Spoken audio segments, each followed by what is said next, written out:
¿Qué tal amigos del Círculo de Cine? Miguel Contreras Torres, bienvenidos a la tercera sesión de este seminario de lectura que estamos dedicando a un breve pero interesante texto sobre semántica de las imágenes,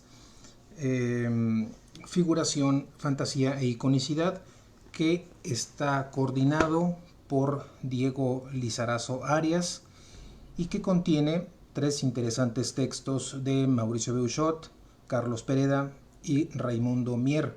Este libro está publicado en la editorial Siglo XXI en México en el año 2007 y la sesión anterior habíamos comenzado a revisar los primeros apartados del trabajo de Mauricio Beuchot que titula Interpretación, Analogía e Iconicidad. Habíamos revisado la cuestión de la analogicidad y su relación con la iconicidad, y también habíamos revisado la cuestión del pensamiento de Charles Sanders Peirce y el signo icónico.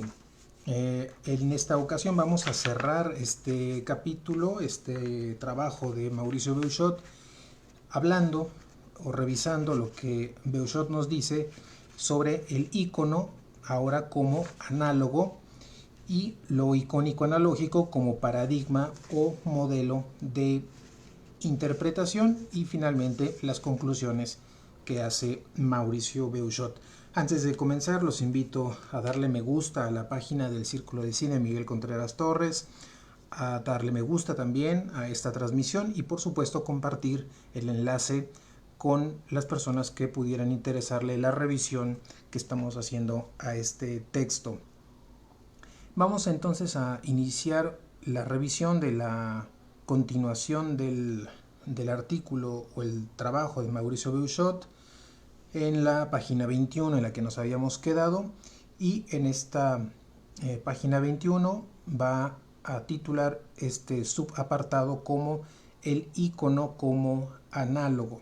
Nos dice Mauricio Beuchot que la iconicidad es para Peirce analogicidad. La tradición va a distinguir en general tres modos de significar o de predicar. Uno de ellos es la unívoca, otro es la equívoca y la analógica. Sobre la cuestión unívoca, pues se refiere a lo que es totalmente idéntico para todos, la equívoca lo totalmente diferente para todos, y la analógica, que es en parte idéntica y en parte diferente, y en la que predomina la diferencia en ella. Va a recuperar lo que dice Peirce respecto a que un icono es un signo de un objeto al que es similar. Y pone como ejemplo de lo unívoco el término hombre. Aquí este término hombre es unívoco porque su sentido es idéntico en todos los seres que está significando o de los que está predicando. Un ejemplo del significar o predicar en forma equívoca es el término gato, porque al decir la palabra gato podemos estar haciendo referencia a un animal doméstico, pero también a un aparato mecánico o hidráulico, o también a un sirviente, y a todos de manera diferente.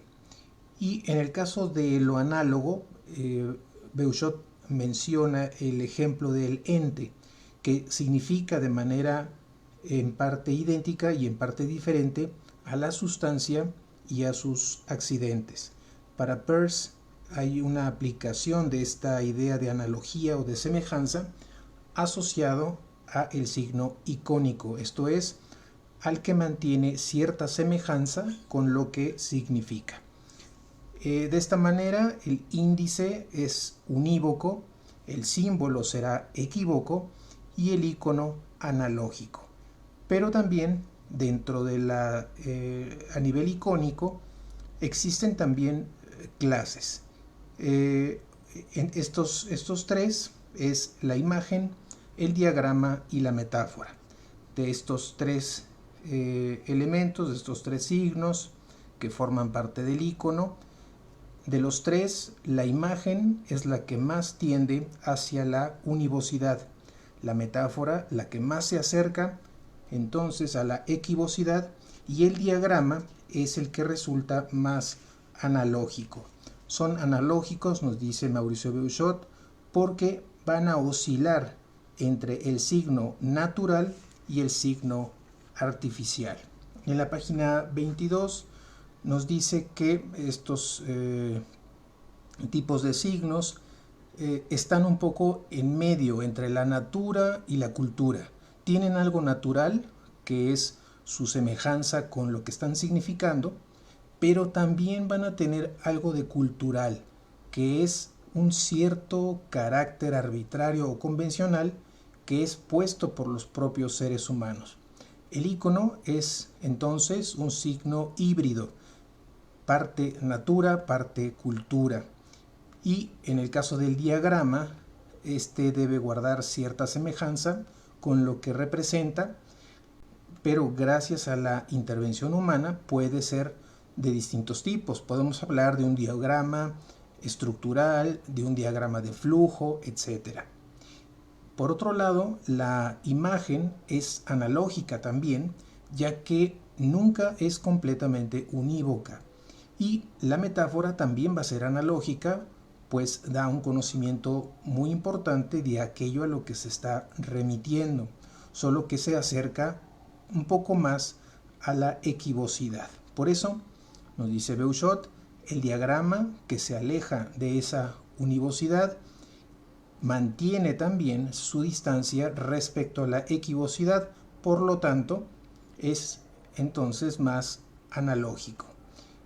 Nos va a decir que dentro de la teoría peirciana de la inferencia, va a él a establecer tres modos diferentes: la abducción, la inducción y la deducción. En cuanto a la abducción, nos dice que está basada en la iconicidad. La inducción lo está también en la indexicalidad y la deducción en la simbolicidad. La abducción entonces está basada en la iconicidad porque es una forma de lanzar unas hipótesis para explicar hechos, y esto requiere, por supuesto, de la analogía, y también requiere de la metonimia, que es este paso de los efectos a las causas, pues consiste entonces en buscar las causas para explicar los fenómenos como efectos. Y también que para lanzar buenas hipótesis se requiere una capacidad muy peculiar de reconocer estas analogías entre las cosas, no solamente para comprenderlas, sino también para explicarlas. Nos va a decir que el icono está basado en una semejanza. Podemos decir entonces que este icono es análogo o es analógico. Esto quiere decir que tiene un carácter un tanto extraño, y este fenómeno es el de la capacidad que tiene de la regresión.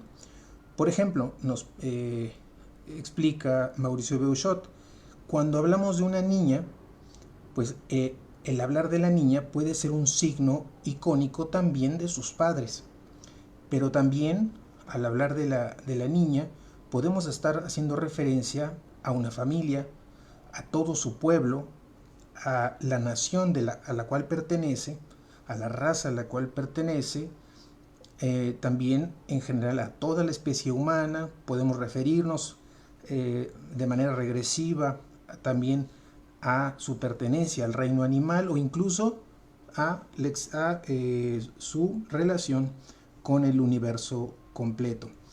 Entonces nos dice Beuchot que además de la metáfora, el icono también contiene la sinécdoque y la metonimia, pues es el signo que, partiendo de un fragmento, nos va a remitir al todo.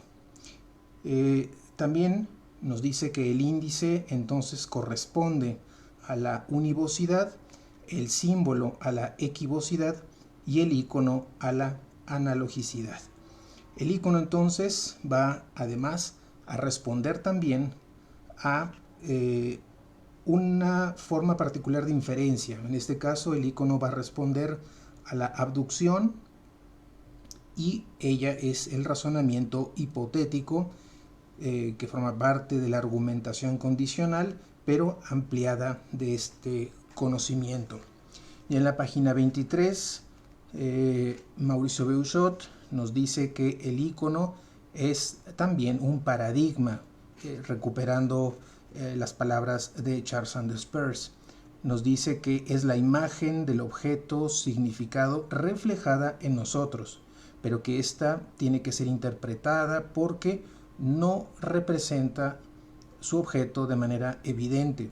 El icono implica también una interpretación porque casi nunca es claro, casi siempre va a encerrar una vaguedad.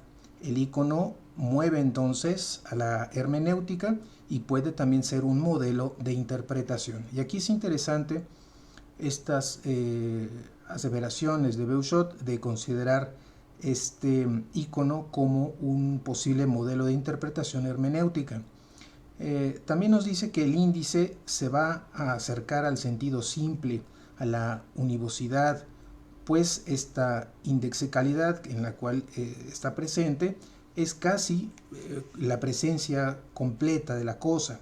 En todo caso, va a ser la visión de la analogía. Es entonces la fusión en ese límite de lo icónico y lo simbólico en el que ya esta analogía tiene que predominar como diferencia, es decir, tiene un carácter polisémico.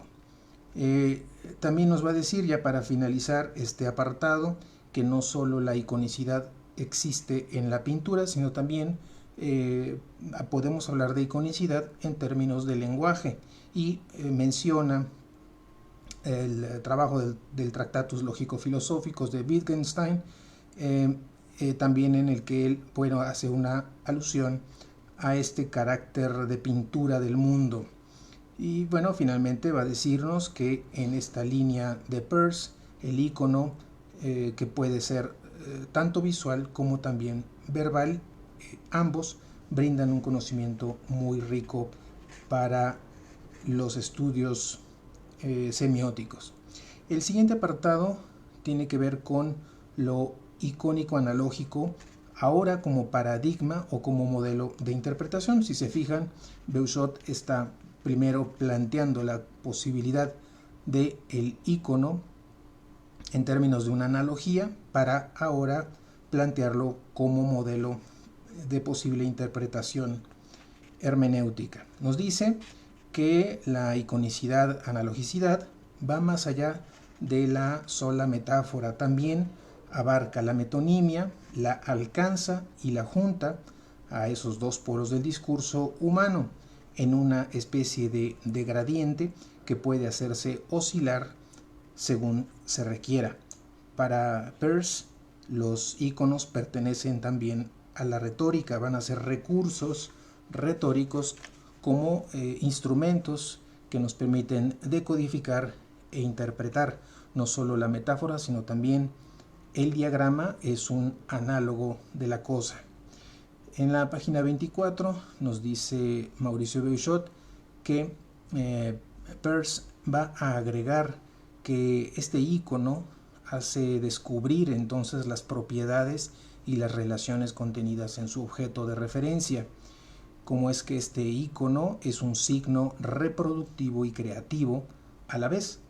¿Por qué? Porque produce conocimiento por las características que reproduce del objeto al que corresponde, pero también porque lleva a descubrir características del objeto que solo están en parte en él, y esto lleva a poder abducir o a predecir qué otras propiedades puede tener ese objeto.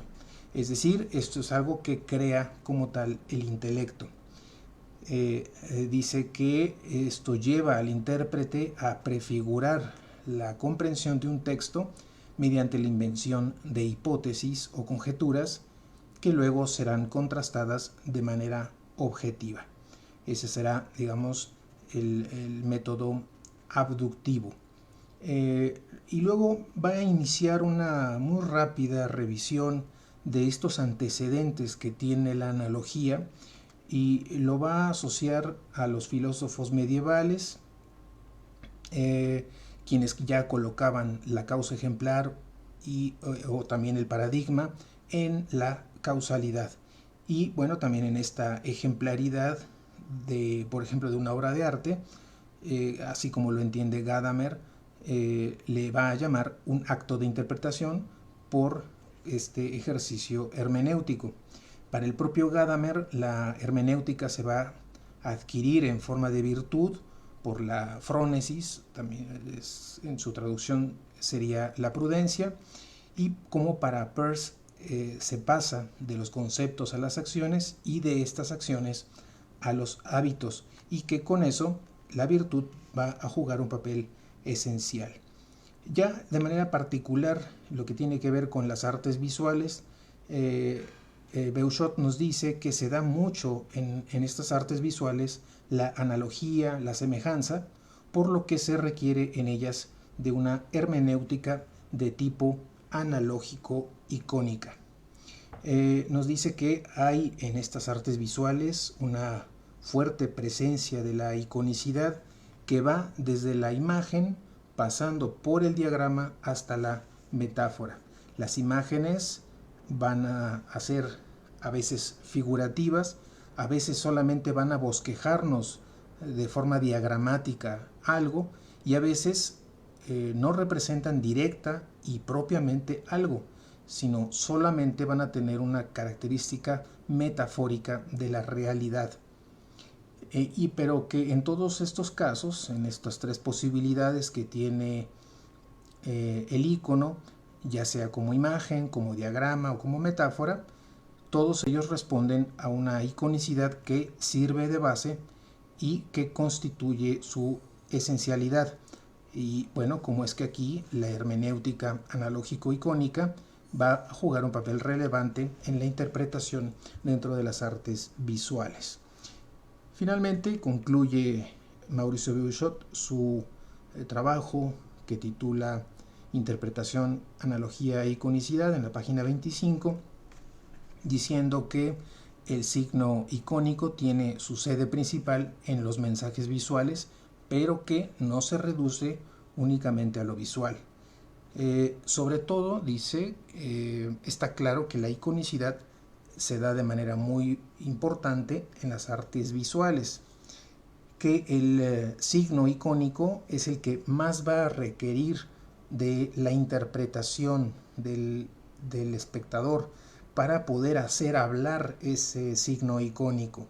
Como es que este icono tiene una parte natural, pero también otra, quizá más grande o más profunda, que compete al ámbito de la cultura. Por ello es que es necesaria una hermenéutica. Una hermenéutica que por supuesto sea analógica o icónica, o analógico-icónica, es decir, que se base en los mismos caracteres de ese propio signo icónico para poder interpretarlo, y que de esta manera, al ser propios, pues respeten y contemplen de alguna manera su propia riqueza y su complejidad. Todo esto va a mostrar la necesidad de tener una hermenéutica analógico-icónica como un instrumento que nos permita develar los textos en los que se da esta iconicidad. Decíamos, no solamente en el ámbito de lo visual, sino también en lo auditivo. Va a terminar su trabajo diciéndonos que hay esta presencia de la iconicidad también se puede mostrar en lo verbal. Habrá que pensar en la literatura, en el poeta, en el narrador, cómo es que el escritor tiene una capacidad icónica que nos permite, o que logra que nosotros que estamos oyendo o leyendo su obra, logre él a través de la palabra colocar en nuestra mente imágenes.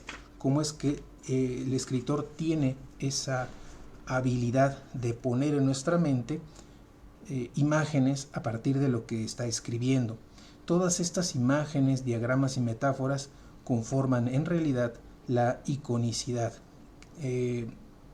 o el signo icónico según Peirce. Y es claro que se da esa iconicidad también en la poesía. Aquí Beuchot recuerda la obra de Homero, cómo es que cuando nosotros leemos la obra de Homero,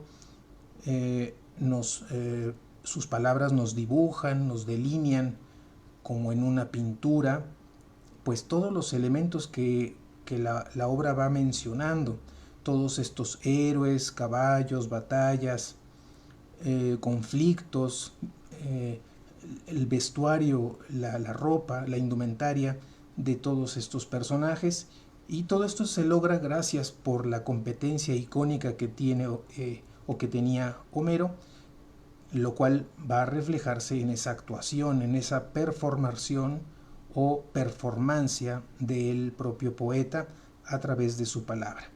Eso no quita, dice Beuchot, que el lugar natural de esta iconicidad sea, de manera clara, las artes visuales. Y finaliza diciendo que incluso la imagen nunca es perfectamente unívoca, siempre cae en el ámbito de la analogicidad y nunca es la metáfora tampoco completa equivocidad.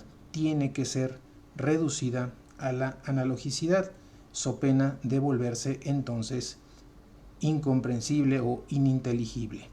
Y el diagrama tiene esa cualidad de lo icónico que en su capacidad de esquematizar alcanza también a darnos una información muy importante dentro de sus posibilidades esquemáticas, es decir, de ser parco, de ser discreto o misterioso, como cualidades o características que tiene el propio diagrama. Bien, pues hasta aquí termina este trabajo ensayístico que configura el primer capítulo del libro Semántica de las Imágenes, Figuración, Fantasía y Iconicidad, en el que Mauricio Beuchot, pues a partir de la propuesta de Charles Sanders Peirce, pues nos va presentando a diferentes niveles todo un sistema de correlaciones entre categorías ontológicas, tipos de signos, sus características en tanto univocidad, equivocidad y analogicidad, como también en los tipos de inferencias. Si nosotros quisiéramos hacer una representación esquemática, quedarnos ya para finalizar este trabajo con una representación esquemática de todo lo que ha abordado Mauricio Beuchot en este trabajo, pues podríamos representarlo como una tabla que tenga filas, que tenga columnas, y en la primera columna podríamos hablar de la primeridad, segundidad y terceridad como categorías ontológicas. Como la primeridad nos habla de cualidades, la segundidad de hechos y la terceridad de leyes, y como también hay una correspondencia entre estas categorías de primeridad, segundidad y terceridad con distintos tipos de signos. Particularmente va a enfocarse Mauricio Beuchot en la relación de íconos, índices y símbolos, como el ícono como un signo intermedio, el índice como un signo natural basado en los causas y efectos, y el símbolo como un signo artificial o un signo convencional que forma parte de la cultura. En ese orden, todo en ese orden. Y por otro lado, como también existe también una relación en el ícono y su analogicidad, el índice unívoco y finalmente el símbolo como equívoco, y también como le corresponden a cada uno de ellos una forma de inferencia lógica. En este caso, la primeridad tendrá que ver con la abducción, la segundidad con la inducción y la terceridad con la deducción. Finalmente, cómo es que Beuchot profundiza en el símbolo, en el signo que más le interesa trabajar, que es el ícono, cómo este ícono lo va a dividir en tres, va a mostrar esta división tripartita del ícono en imagen, diagrama y metáfora. Como la imagen nos habla de la univocidad, de las cualidades, como el diagrama también nos habla de su analogicidad, es decir, de sus relaciones con las partes que está representando o mostrando, y finalmente la metáfora con la mayor equivocidad en cuanto a que trabaja sobre paralelismos un poco más diferentes. Entonces, bueno, pues este es así como termina este capítulo primero, que es el primer ensayo que está contenido en este libro, que se llama Semántica de las imágenes, figuración, fantasía e iconicidad, un libro publicado o coordinado más bien por Diego Lizarazo Arias, que contiene textos de Mauricio Beuchot, Carlos Pereda y Raimundo Mier, y que está publicado en la editorial Siglo XXI en México en el año 2007. El día de mañana continuaremos con esta revisión del libro para continuar con el siguiente trabajo ensayístico de Carlos Pereda, que tituló Imaginación y Fantasía. Así que los espero el día de mañana para continuar con la revisión de este trabajo. Por lo pronto les agradezco mucho su atención, espero que haya sido de utilidad la revisión que estamos haciendo de este libro, que ojalá lo puedan conseguir, lo puedan consultar y revisar con mucho mayor detalle. Así es que, sin más, les agradezco mucho, que tengan una excelente noche y nos escuchamos el día de mañana para continuar con este seminario de lectura. Gracias y muy buenas noches.